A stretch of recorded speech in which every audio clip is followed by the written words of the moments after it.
saya mohon maaf sebelumnya ya. Orang mengkritik saudara saya lihat tadi di KTP-nya belum kawin. Yes. Orang mengkritik saudara sebagai seorang duda yang tidak bermoral. Seperti itu. Di 3 hal itu, manakah yang mempunyai potensi saudara marah kepada saya? Saya nggak akan marah karena saya anggap dalam pertanyaan itu nggak ada poin tuh. Duda yang tidak bermoral. Memang ada duda yang bermoral berarti lalu saya mesti buktikan dulu bahwa saya duda, lalu buktikan saya bermoral. Jadi saya tidak akan layani itu karena saya anggap itu adalah satu argumentum ad hominem, itu aja. Oke, Kan jadi buat saya nggak ada poin di situ. Saya anggap ya diucapkan aja. Saya anggap itu sebagai berita dari seseorang, bukan problem saya, itu problem dia tuh.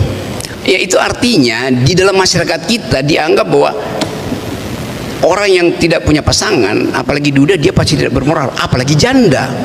Jangan sampai ada pertanyaan semacam itu. Nah, itu pertanyaan dungu sebetulnya tuh yang diucapkan oleh apa namanya tuh mereka yang mengkritik saya lakukan hal itu dan nggak pernah saya anggap itu. Karena kan itu buat apa itu diucapkan itu kan? Itu sebetulnya itu menghina gender equality, itu sekaligus menghina para duda, dan saya memang bukan duda. Itu nggak mungkin timbul dalam percakapan di negara yang bermutu akademisinya, itu nggak akan ada pertanyaan semacam itu. Jadi saya mau terangkan aja secara umum bahwa kita gagal menerapkan prinsip-prinsip berpikir yang teduh. Nah, prinsip berpikir teduh itu namanya kekuatan argumentasi, bukan kekuatan sentimen. Saya kasih contoh misalnya bagaimana supaya lengkap di sini. Saya dikritik karena menghina presiden oleh seorang profesor ekonomi UI namanya Renald Kasali. Saya ucapin di sini ya supaya dicatat. Kata si Renald Kasali, Rocky Gerung itu kasar ucapannya karena jarang bercinta itu.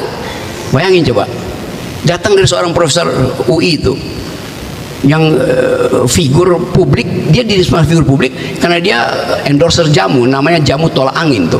Nah sekarang dia ucapin itu artinya dia salah minum jamu, dia mestinya minum jamu tolak dungu, kan begitu dasarnya kan.